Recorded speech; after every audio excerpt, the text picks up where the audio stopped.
ሞተር የሌለባት የመኪና ጥሩምባ የማይሰማባት ሰዓት ሳይሆን የተፈጥሮ ዑደት የሚመራት ከተማ አለሽ ብላችሁ ታስባላችሁ? ዛሬ የምናመራው ወደ ግሪክ ነው። ክቡራት ተመልካቾቻችን በዛሬው ፕሮግራማችን ከዘመናዊ ዓለም ግርግር ወጣ ብለን ወደ አንዲት ለየት ያለ ስፍራ እንወስዳችኋለን። ወደ ውቧ ሃይድራ ደሴት። ፕሮግራሙን አዘጋጅቼ የማቀርብላችሁ እኔ ኤፍሬም ታጠቅ ነኝ። እስከ ፕሮግራማችን ፍጻሜ ድረስ አብራችሁን ቆዩ።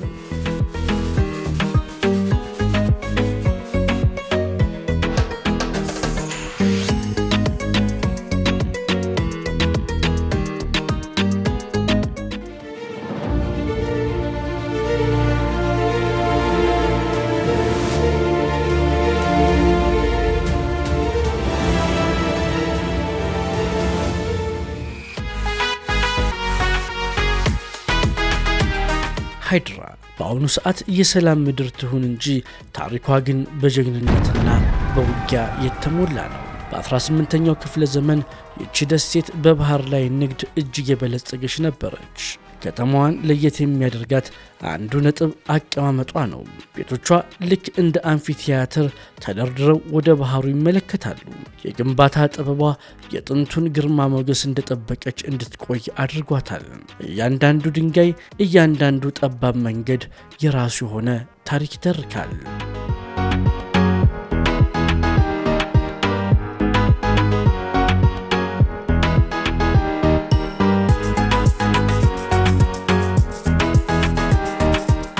አሁን ወደ ደሴቲቷ አስደናቂ ገጽታ እንለፍ። በሃይድራ ሕግ ነው መኪና፣ ሞተር ሳይክል ወይም ብስክሌት ማሽከርከር በጥብቅ የተከለከለ ነው። ታዲያ ሰዎች እንዴት ይንቀሳቀሳሉ? እዚህ ከተማ የጭነት መኪናም ሆነ ታክሲዎች አህዮች ናቸው። ሻንጣ፣ ግንባታ ዕቃና የምግብ አቅርቦት የሚጓጓዘውም በእነዚህ እንስሳት ነው። እነሱም በአህያና በበቅሎዎች። ሰዎች ደግሞ በእግር ነው የሚጓዙት። ነዋሪም ሆነ ጎብኚዎች እግሩን አምኖ መንቀሳቀስ አለበት። ይህም ለከተማዋ የሞተር ጭስ የሌለባት ንጹህ አየር ሰጥቷታል። ከአንድ የባህር ዳርቻ ወደ ሌላው ለመሄድ ትናንሽ ጀልባዎች ብቸኛ አማራጮች ናቸው። ስማቸውም የውሃ ታክሲዎች ይባላሉ።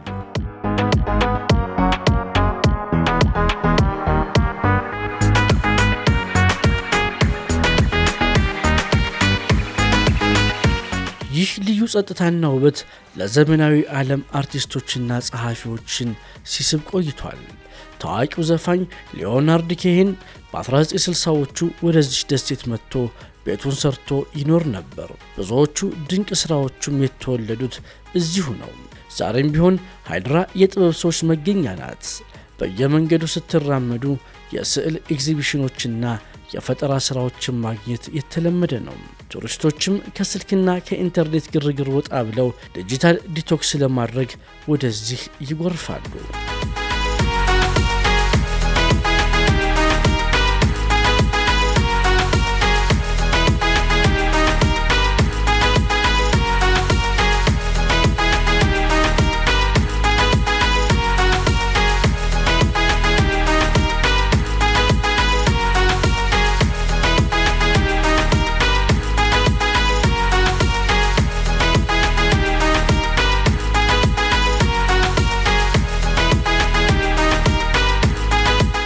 መኪና የሌለበት ሕይወት ለቱሪስት ናፍቆት ቢሆንም ለነዋሪው ግን የራሱ የሆነ ፈተና አለው። ለምሳሌ አንድ አዲስ ፍሪጅ ቢገዙ ወይም የቤት ዕቃ ቢቀይሩ በጠባቦቹ ደረጃዎች ላይ ዕቃውን ተሸክመው የሚወጡት ብርቶቹ አህያዎችና በቅሎዎች ናቸው። እዚህ ደሴት ላይ የትራፊክ መጨናነቅ የሚባለው ሁለት አህዮች በጠባብ መንገድ ላይ ፊት ለፊት ሲገናኙ የሚፈጠረው መጠባበቅ ብቻ ነው። ይህ የአኗኗር ዘይቤ ነዋሪዎቹ እርስ በርስ የሚቀራረቡና ሕይወትን ረገብ ባለ መንፈስ እንዲመለከቱ አድርጓቸዋል። በሃይድራ የብስጭት ድምፅ የሚሰማው ከመኪና ጎማ ሳይሆን ከባህር ላይ ታክሲዎች ሞተር ነው። እነዚህ ትናንሽና ፈጣን ጀልባዎች ደሴቷን ከሌሎች ትናንሽ መንደሮች ጋር ያገናኛሉ። ወደ ገበያ ለመሄድም ወደ ትምህርት ቤት ለመድረስ የባህር ላይ ጉዞ ግድ ነው። በነገራችን ላይ በደሴቷ ዙሪያ ያለው ውሃ እጅግ ንጹህ ከመሆኑ የተነሳ ጀልባዎቹ በአየር ላይ የተንጠለጠሉ እስኪመስሉ ድረስ የባህሩን ወለል በግልጽ ማየት ይቻላል። ከረጅም የእግር ጉዞ በኋላ በሃይድራ ወደሚገኙት ትናንሽ ምግብ ቤቶች ጎራ ማለትን የመሰለ ነገር የለም። የባህር ምግቦች በተለይም ካላማሪና ትኩስ አሳዎች ከባህር እንደወጡ ይቀርባሉ። በደሴቷ ላይ ያለው የአየር ጸባይና የባህር ሽታ የምግቡን ጣዕም ልዩ ያደርገዋል። እዚህ መብላት መጥገብ ብቻ ሳይሆን ከባህሩ ጋር እየተጨዋወቱ የሚከናወን መንፈሳዊ እርካታም ጭምር ነው።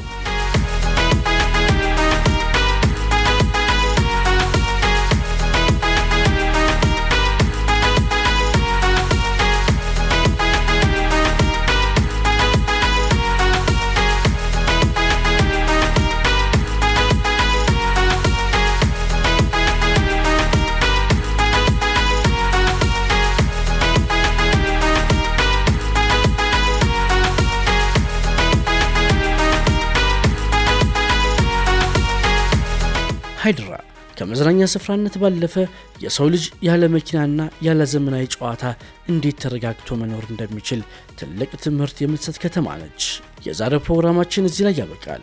በሌላ ፕሮግራም እስከምንገናኝ ድረስ ሰላማችሁ ይብዛ። ፕሮግራሙን አዘጋጅቼ ያቀረብኩት እኔ ኤፍሬም ታጠቅ ነበርኩኝ።